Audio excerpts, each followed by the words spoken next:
Shalom semuanya, semoga kita semua selalu dalam keadaan sehat dan bahagia selalu. Kali ini kita akan belajar tentang tema bersikap kritis dan bertanggung jawab terhadap pengaruh media massa, sehingga kita mampu selalu bersyukur kepada Tuhan atas kemampuan bersikap kritis terhadap perkembangan media massa. Baiklah, kita sebelum memulai pelajaran kali ini, kita awali dengan berdoa terlebih dahulu. Mari kita ambil sikap berdoa bersama. Marilah kita berdoa, dalam nama Bapa, Putra, dan Roh Kudus. Amin. Tuhan Yesus yang Maha Baik, terima kasih atas berkat-Mu pada hari ini. Sebentar lagi kami akan memulai pelajaran pendidikan agama Katolik, dengan tema bersikap kritis dan bertanggung jawab terhadap pengaruh media massa. Berkatilah pelajaran kami hari ini Tuhan. Amin. Dalam nama Bapa, Putra, dan Roh Kudus. Amin.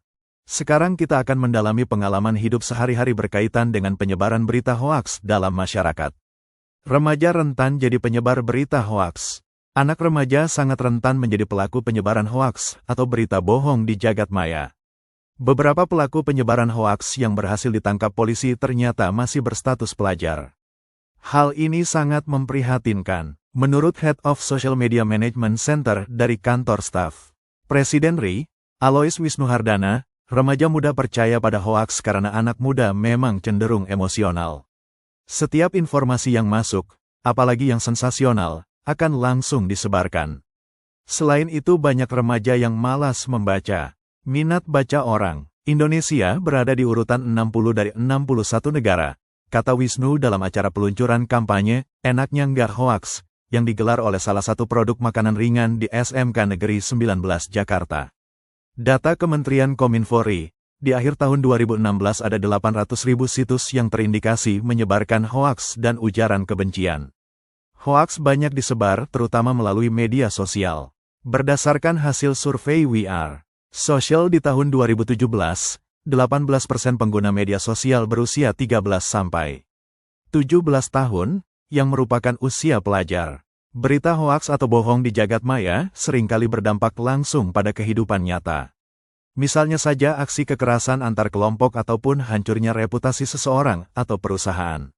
Remaja seharusnya lebih bijaksana saat posting karena medsosmu hari ini adalah portofolio di masa depan. Kalau sudah terlanjur menyebar, tidak bisa dihapus lagi, ujarnya. Wisnu mengimbau agar remaja selalu memverifikasi berita yang didapat dari internet.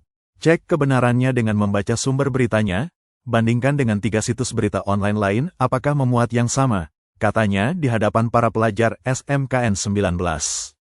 Selain itu, jika sudah dipastikan kebenarannya, gunakan nalar apakah konten yang akan disebar itu berguna bagi orang lain atau tidak.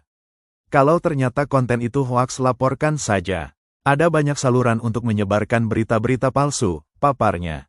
Kampanye, Enaknya Nggak Hoaks, merupakan edukasi kepada generasi muda Indonesia, khususnya pelajar, yang digelar produk makanan ringan dari OT Group. Kita merasa perlu mendukung pemerintah mengatasi persoalan hoaks dengan membantu memberi pemahaman pada pelajar tentang penggunaan media sosial yang positif dan bertanggung jawab, kata Head of Corporate and Marketing Communication OT Group, Harianus I. Zebrua. Ia menambahkan, kampanye ini akan dilakukan di ratusan sekolah di sejumlah wilayah di Indonesia seperti Jabodetabek, Bandung, Semarang, Yogyakarta, Surabaya, Malang, Bali, Palembang, dan Medan, dengan target minimal 100.000 pelajar. Artikel ini telah tayang di kompas.com dengan judul Remaja Rentan Jadi Penyebar Berita Hoaks. Setelah kita mendengarkan artikel atau berita, sekarang kita akan mendalami kisahnya dengan panduan pertanyaan sebagai berikut. Pertanyaan pertama. Menurut kalian, mengapa remaja muda dipengaruhi dan menyebarkan berita hoaks? Pertanyaan kedua. Apa dampak berita hoaks dalam kehidupan sosial? Pertanyaan ketiga. Upaya apa saja yang dapat kita lakukan untuk menangkal berita hoaks? Sekarang coba kalian tulisan dalam buku catatan kalian masing-masing. Pak Agung akan coba sedikit merangkum dari hasil diskusi. Kaum remaja mempunyai rasa ingin tahu yang tinggi.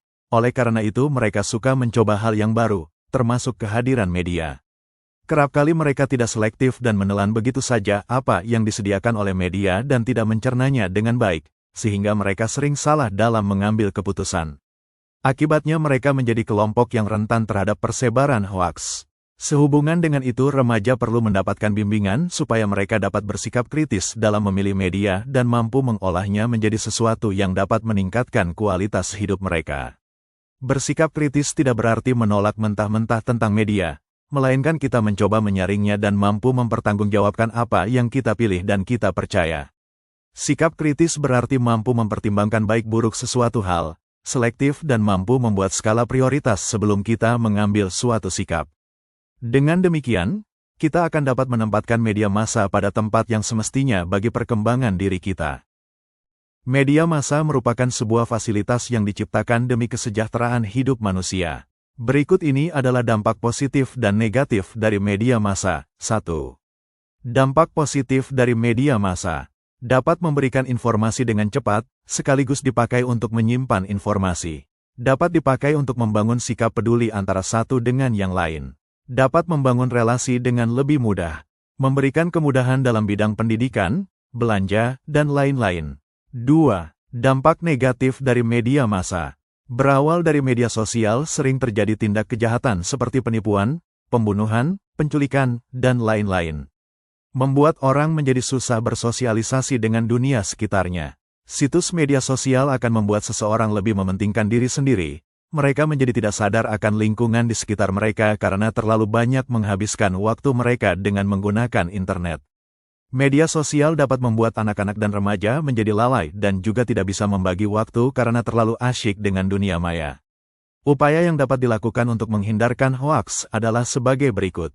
Hati-hati dengan judul provokatif. Berita hoaks seringkali menggunakan judul sensasional yang provokatif, misalnya dengan langsung menudingkan jari ke pihak tertentu. Cermati alamat situs apakah sudah terverifikasi oleh Dewan Pers atau belum. Periksalah fakta langsung dari sumbernya atau carilah sumber lain yang menampilkan berita yang sama. Cek keaslian foto, misalnya dengan memanfaatkan mesin pencari Google. Ikut serta dalam forum diskusi anti-hoaks. Marilah kita setelah mendengar artikel sebelumnya, sekarang kita akan coba aplikasikan dengan mendalami kitab suci dan ajaran gereja, berkaitan dengan media massa melalui dokumen Konsili Vatikan II dan seri dokumen Gereja Wino. 11 tentang gereja dan internet. Markus bab 2 ayat 23-28. Pada suatu kali, pada hari Sabat, Yesus berjalan di ladang gandum, dan sementara berjalan murid-muridnya memetik bulir gandum. Maka kata orang-orang Farisi kepadanya, "Lihat, mengapa mereka berbuat sesuatu yang tidak diperbolehkan pada hari Sabat?" Jawabnya kepada mereka, "Belum pernahkah kamu baca apa yang dilakukan Daud, ketika ia dan mereka yang mengikutinya kekurangan dan kelaparan, bagaimana ia masuk ke dalam rumah Tuhan waktu Abiatar menjabat sebagai imam besar lalu makan roti sajian itu yang tidak boleh dimakan kecuali oleh imam-imam dan memberinya juga kepada pengikut-pengikutnya." Lalu kata Yesus kepada mereka, "Hari Sabat diadakan untuk manusia dan bukan manusia untuk hari Sabat, jadi anak manusia adalah juga Tuhan atas hari Sabat." Demikianlah sabda Tuhan. Dalam dokumen Inter Mirifica 9. Kewajiban-kewajiban para pemakai media komunikasi sosial. Kewajiban-kewajiban khusus mengikat semua penerima, yakni para pembaca, pemirsa dan pendengar, yang atas pilihan pribadi dan bebas menampung informasi-informasi yang disiarkan oleh media itu. Sebab cara memilih yang tepat meminta, supaya mereka mendukung sepenuhnya segala sesuatu yang menampilkan nilai keutamaan, ilmu pengetahuan dan pengetahuan. Sebaliknya hendaklah mereka menghindari apa saja, yang bagi diri mereka sendiri menyebabkan atau memungkinkan timbulnya kerugian rohani, atau yang dapat membahayakan sesama karena contoh yang buruk, atau menghalang-halangi tersebarnya informasi yang baik dan mendukung tersiarnya informasi yang buruk. Hal itu kebanyakan terjadi dengan membayar iuran kepada para penyelenggara, yang memanfaatkan media itu karena alasan-alasan ekonomi semata-mata. Maka supaya para penerima itu mematuhi hukum moral, hendaknya mereka jangan melalaikan kewajiban, untuk pada waktunya mencari informasi tentang penilaian-penilaian yang mengenai semuanya itu diberikan oleh instansi-instansi yang berwenang, dan untuk mengikutinya sebagai pedoman menurut suara hati yang cermat. Untuk lebih mudah melawan dampak-dampak yang merugikan, dan mengikuti sepenuhnya pengaruh-pengaruh yang baik, hendaknya mereka berusaha mengarahkan dan membina suara hati mereka dengan upaya-upaya yang cocok. Inter Mirifica 10. Kewajiban-kewajiban kaum muda dan para orang tua. Hendaknya para penerima, terutama di kalangan kaum muda berusaha, supaya dalam memakai upaya-upaya komunikasi sosial mereka belajar mengendalikan diri dan menjaga ketertiban. Kecuali itu hendaklah mereka berusaha memahami secara lebih mendalam apa yang mereka lihat, dengar dan baca. Hendaklah itu mereka percakapkan dengan para pendidik dan para ahli, dan dengan demikian mereka belajar memberi penilaian yang saksama. Sedangkan para orang tua hendaknya menyadari sebagai kewajiban mereka, menjaga dengan sungguh-sungguh, supaya tayangan-tayangan, terbitan-terbitan tercetak dan lain sebagainya, yang bertentangan dengan iman serta tata susila, jangan sampai memasuki ambang pintu rumah tangga, dan jangan sampai anak-anak menjumpainya di luar lingkup keluarga. Selanjutnya dalam Dewan Kepausan untuk Komunikasi Sosial Gereja dan Internet. Media komunikasi sosial memberi manfaat-manfaat penting dan keuntungan-keuntungan dari perspektif religius. Media komunikasi sosial membawa berita-berita dan informasi mengenai peristiwa-peristiwa keagamaan, gagasan-gagasan keagamaan, dan tokoh-tokoh agama. Media merupakan alat untuk evangelisasi dan katekese. Dari hari ke hari media komunikasi sosial memberi informasi, dorongan serta kesempatan untuk beribadat bagi orang-orang yang terpaksa harus tinggal di rumah mereka atau lembaga mereka. Selain dari semua manfaat ini, ada juga yang kurang lebih khas bagi internet. Internet menyediakan akses langsung dan segera ke sumber-sumber penting religius dan spiritual, perpustakaan-perpustakaan besar, museum-museum dan tempat-tempat ibadat, dokumen-dokumen magisterium, tulisan-tulisan para bapa dan doktor gereja, serta kebijaksanaan religius berabad-abad. Internet memiliki kemampuan luar biasa mengatasi jarak dan isolasi dengan menghubungkan orang-orang dengan mereka yang sama-sama mempunyai kehendak baik yang bergabung dalam komunitas iman virtual untuk saling menyemangati dan membantu satu sama lain. Gereja dapat memberikan pelayanan penting kepada orang-orang Katolik maupun orang-orang bukan Katolik dengan memilih dan menyampaikan data-data yang berguna melalui internet. Puji Tuhan, pelajaran pada hari ini sudah selesai. Mari kita tutup perjumpaan ini dengan berdoa. Mari kita persiapkan hati dan pikiran kita. Dalam nama Bapa, Putera, dan Roh Kudus. Amin. Syukur kepadamu Tuhan atas keterlaksanaan pembelajaran ini. Semoga kami semua dapat semakin bijaksana dalam bermedia sosial, dan mampu mensyukuri sikap kritis kita dengan tidak mudah terpengaruh oleh berita-berita yang tidak benar. Amin. Dalam nama Bapa, Putera, dan Roh Kudus.